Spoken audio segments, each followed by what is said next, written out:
Today I want to address pretty much the most important topic, at least on a personal level for me, that I have ever addressed on Zen Confidential before. And the reason I want to address it is because a young gentleman who is a patron over on Patreon asked me a question, sent me an email, so I'm going to read it to you. Here it is. He says, "Hi Jack, I like your videos. Was wondering if you have any suggestions for someone, me, who is wondering what to do with their life. Do you think it's a mistake to think that we need to find some kind of job that will be our contribution to the world? I guess I'm searching for my place in the world, but I'm struggling to find it. I feel like I'm just not sure what to do." Goes on to say, "Anyways, if you'd like to answer, feel free. If not, that's okay too. Thank you for the help." What am I gonna do with my life? I stand before you 50 some odd years after my arrival on this planet, essentially still asking that question.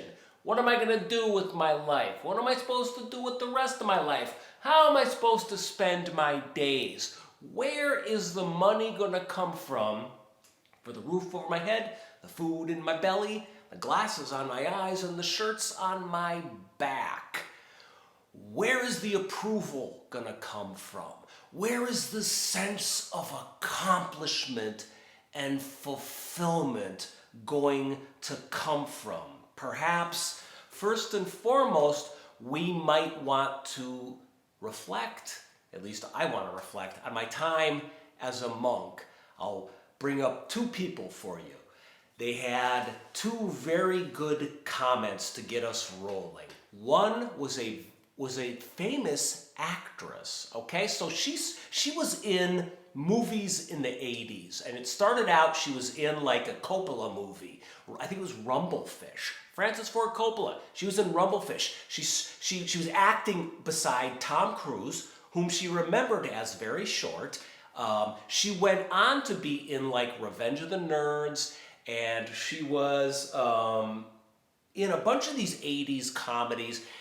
And then she had a starring role beside Keanu Reeves in a movie. And I believe, if I'm remembering correctly, it was after that point that she had something like a course correction in her career. We could even maybe call it a bit of a breakdown.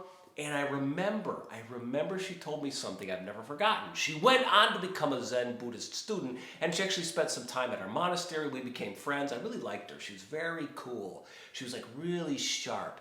I love people who fail at or are driven to quit some area in life where they're very successful and they're very good, and they just flip and drop it and become a normie because they bring this cool energy with them. And she had it.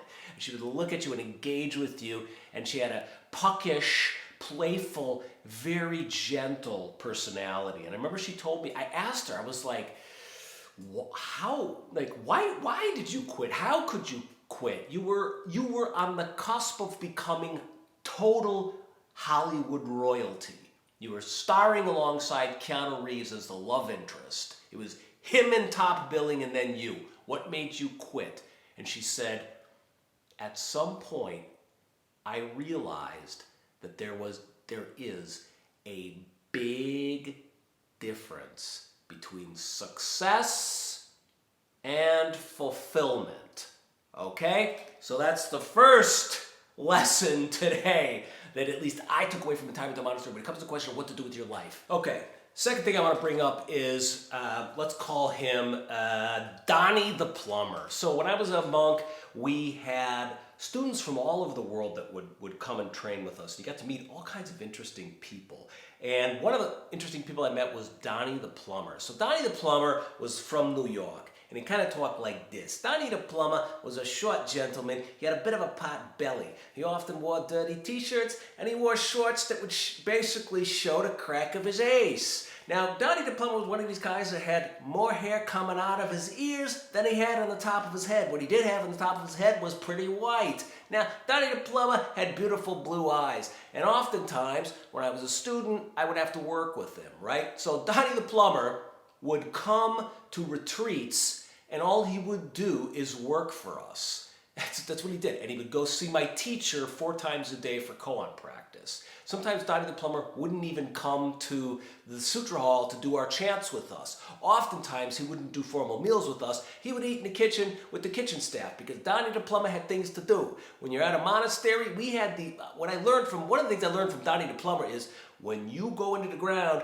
and you start messing with pipes, your fingertips better be soft as feathers because pipes is sensitive, very, very sensitive, right? It's like we were doing surgery, delicate surgery on the bones within the earth. That's what it felt like when I was with Donnie the plumber, right? So session after session, retreat after retreat, Donnie the plumber came and he would do plumbing.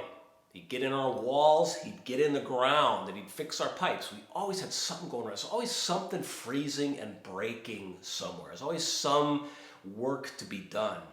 Now, one time I had to spend like all day, all weekend really, with Donnie because we had some very delicate work going on. And he needed a Guy Friday, so that was me. I was fetching tools for him and holding things and getting wet and full of stinky, gross smells. There's always that clump of hair that's covered in gray slime, right? That's my experience of plumbing. It's just an endless flow of gray, slimy hair clumps.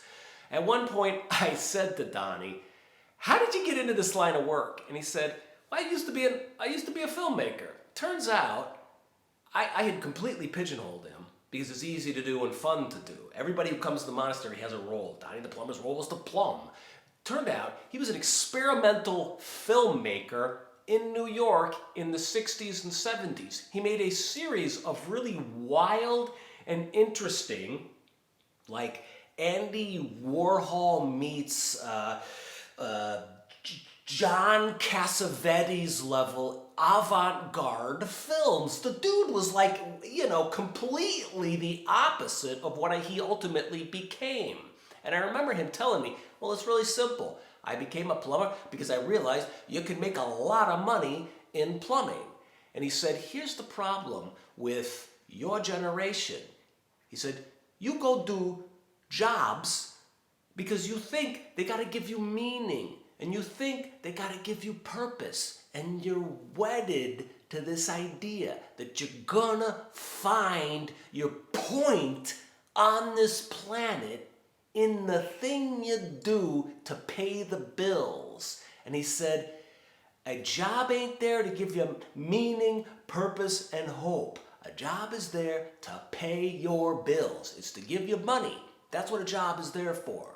You find other things and other ways. Perhaps the approach you take to your job is what winds up giving you meaning, purpose, and a point on this planet. But if you're looking for the actual job to provide you with fulfillment, he said, chances are you're going to be disappointed because most jobs don't do that. So what I liked about what Donnie said was it was a reminder that it is not necessarily what you do on this planet ever at any given time that is going to fulfill you. It's how you do it, how you wake up day after day after day and apply yourself or give yourself to your life and your circumstances. Now, one lesson I've taken away from all these different adventures is that it's really good to bring a path to its conclusion, right? So I call this giving your clean best. So there's a big difference in my experience between moving on from something and just quitting something. So when I say clean best and try, and it's good to bring a particular career path or a job to a conclusion, this is what I mean. It's good to do your work completely. And if you do it completely, if you give it a shot, if you try, then you never look back, right? You never quit. You move on. If you can give your all to what you're doing, even if you hate it, even if it's the worst job you've got, if you can own it and do it without fighting it in your head and fighting with the people around you, if you can just put your energy on the actual job and be awake and conscious and aware when you're doing it as much as possible, eventually you move on, and you usually move on a lot quicker. And when you do move on, you never look back. We're just looking at some footage from this video so far, and it's basically like 80% of it is old war stories, which is what happens when you ask an older dude what you should do with your life. You're gonna get war stories, which brings me to the topic of karma and momentum and life path. Though, somebody's buzzing me. I think it's my Zen friend. I'm gonna surprise him if it's him, because he interrupted me, so I get to film him.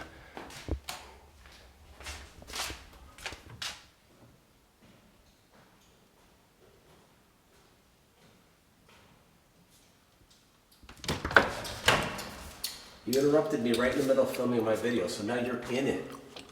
Paper. Come on in. I'm gonna be cutting this into the video. You're going to be cutting it, all right. Come on, this way. Go in the room. This is Keegan Exton, world famous. Boy, you're really scrambling for content, aren't you? Definitely putting that in. That's nice. Yeah, it is nice, isn't it? All right. Come on, say something to the folks about that. Come on. I'm not going to entertain you. Thank you. Yeah. Have a nice day. This is a video about a kid asked me what he should do with his life. Do you have any suggestions for him? Live long and prosper. Yeah, thanks. How fortuitous that we ran into my friend Keegan.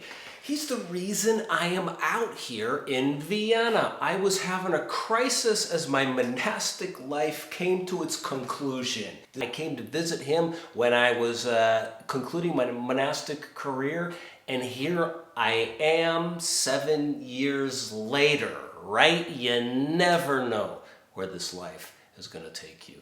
We want to find one thing to do that we're really, really good at. And we want that one thing to kill like 7 different birds with one stone. We want it to pay our bills, provide for our children and our retirement.